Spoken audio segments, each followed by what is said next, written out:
وَلَقَدْ يَسَّرْنَا الْقُرْآنَ لِلذِّكْرِ فَهَلْ مِن مُّدَّكِرٍ۔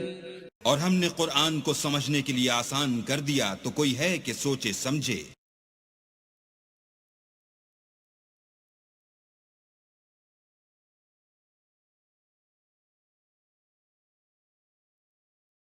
اعوذ باللہ من الشیطان الرجیم۔ پناہ مانگتا ہوں میں اللہ کی شیطان مردود سے۔ بسم اللہ الرحمن الرحیم۔ شروع اللہ کا نام لے کر جو بڑا مہربان نہایت رحم والا ہے۔ وَلَقَدْ خَلَقْنَا السَّمَاوَاتِ وَالْأَرْضَ وَمَا بَيْنَهُمَا فِي 6 أَيَّامٍ وَمَا مَسَّنَا مِن لُّغُوبٍ فاصبر على ما يقولون وسبح بحمد ربك قبل طلوع الشمس وقبل الغروب ومن الليل فسبحه وأدبار السجود واستمع يوم ينادي المناد من مكان قريب يوم يسمعون الصيحة بالحق ذلك يوم الخروج إنا نحن نحيي ونميت وإلينا المصير يوم تشقق الأرض عنهم سراعا ذلك حشر علينا يسير نحن أعلم بما يقولون وما أنت عليهم بجبار فذكر بالقرآن من يخاف وعيد۔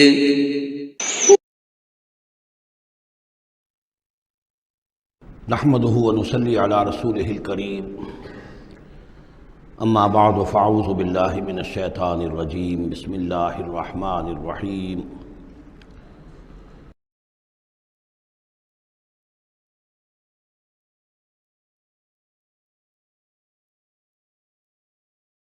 وَلَقَدْ خَلَقْنَا السَّمَاوَاتِ وَالْأَرْضَ وَمَا بَيْنَهُمَا فِي 6 أَيَّامٍ، اور ہم نے آسمانوں اور زمین کو جو کچھ ان کے مابین ہے پیدا کیا 6 دنوں میں۔ وَمَا مَسَّنَا مِن لُغُوبٍ، ہمیں کوئی تکان تاری نہیں ہوئی۔ یہاں اصل میں نفی ہو رہی ہے کہ تورات جب گم ہو گئی تھی تو جب اس کو دوبارہ یادداشت سے مرتب کیا گیا تو مرتبین انسان تھے، وہ نبی تو تھے نہیں، تو ان کی یادداشت نے ٹھوکریں کھائیں تو غلط چیزیں بھی تورات میں شامل ہو گئیں۔ تو اس میں وہ بھی الفاظ آ گئے کہ اللہ نے آسمان اور زمین 6 دن میں پیدا کیے اور 7ویں دن اس نے آرام کیا، تھک گیا تھا نا۔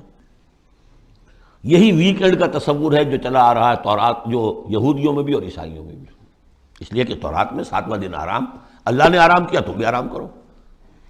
ہمارے ہاں کوئی تصور اسلام میں ویکنڈ کا نہیں، اور اس کی نفی کر رہا ہے اللہ، وَمَا مَسَّنَا مِن لُغُوبٍ، ہمیں کوئی تکان تاری تو نہیں ہوئی کہ ہمیں کسی آرام کی ضرورت ہوتی۔ فَاصْبِرْ عَلَىٰ مَا يَقُولُونَ، تو اے نبی آپ صبر کیجئے اس پر جو یہ کہہ رہے ہیں۔ وَسَبِّحْ بِحَمْدِ رَبِّكَ قَبْلَ طُلُوعِ الشَّمْسِ وَقَبْلَ الْغُرُوبِ، اور اپنے رب کی تسبیح و تحمید کیجئے سورج کے طلوع ہونے سے قبل اور سورج کے غروب ہونے سے قبل۔ اب یہ ابتدائی 4 سال ہیں جن میں ابھی نمازوں کا وہ نظام الاوقات نہیں بنا تھا، وہ تو 11ویں سال میں جا کے بنا ہے۔ سورہ بنی اسرائیل میں جب نازل ہوئی ہے اور جب کہ معراج ہوا ہے آپ کا، معراج میں یہ 5 وقتوں کا نماز کا نظام دیا گیا۔ اس وقت تک تو یہی ہے صبح و شام اللہ کا کچھ یاد ہو، یا اس سے پہلے جو ہے وہ رات بھر کھڑے رہو 2/3 یا تہائی، کم سے کم 1/3 شب، وہ اور علیحدہ نظام تھا۔ تو قبل طلوع الشمس والی نماز ہی اب ہماری فجر کی نماز بن گئی ہے، اور قبل الغروب والی نماز اب ہماری عصر کی نماز بن گئی ہے۔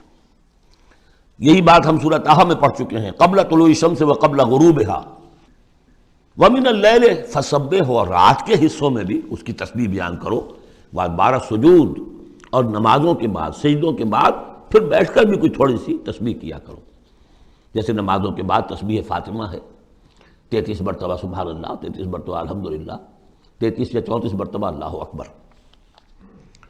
وَاسْتَمِعْ يَوْمَ يُنَادِ الْمُنَادِ مِن مَّكَانٍ قَرِيبٍ، اور کان لگا کر سنتے رہو، اس دن کے منتظر رہو جبکہ پکارنے والا پکارے گا بہت قریب کی جگہ سے. یعنی جب سور پھونکا جائے گا تو ہر ایک کو یہ محسوس ہوگا جیسے براہ راست میرے کان کے اندر ہی آ رہا ہے، یہ بہت قریب سے اور بہت زوردار آواز ہوگی. وہی تو پھر موت کا ذریعہ بنے گی، اور اسی سور کو پھونک کر پھر بس بعد الموت ہوگا.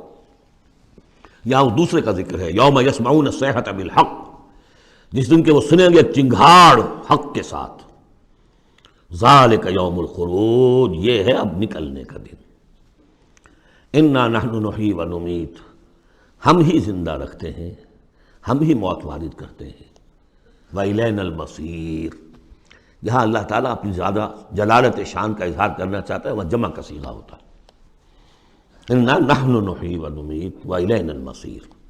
یوم تشقق الارض عنہم سراعا، جس روز کی زمین پھٹے گی اور یہ اس میں تیزی سے نکلیں گے اس میں سے باہر. ذالک حشر علینا یسیر، یہ جمع کر دینا ہمارے لیے بہت آسان ہے، کوئی مشکل نہیں. نحن عالم بما یقولون، اے نبی ہم خوب جانتے ہیں جو کچھ یہ کہہ رہے ہیں، یہ کہہ رہے ہیں یہ مجنون ہیں، یہ کہہ رہے ہیں کہ یہ شاعر ہیں، ساحر ہیں، شروع کی جو باتیں تھیں. وما انت علیہم بجبار، ہم نے آپ کو ان پر کوئی زور دے کر نہیں بھیجا ہے کہ زبردستی آپ انہیں حق کی طرف لے آئیں. فذکر بالقرآن من یخاف وعید، پس تذکیر کیجئے قرآن کے ذریعے سے ہر اس شخص کو کہ جو ذرا سا بھی جس کے اندر کوئی تھوڑی سی روح زندہ ہوگی اور احساس ہوگا، اخلاقی حس جو ہے مردہ نہ ہو چکی ہوگی، وہ ضرور سنے گا اور وہ آپ کی اس تذکیر سے فائدہ اٹھائے گا. اب یہاں نوٹ کر لیجئے، تذکیر بھی قرآن کے ذریعے سے، تبشیر قرآن کے ذریعے، انذار قرآن کے ذریعے، تبلیغ قرآن کی، تزکیہ نفس قرآن کے ذریعے، اور کس طرح امت نے اس قرآن سے اپنے آپ کو دور کیا ہے.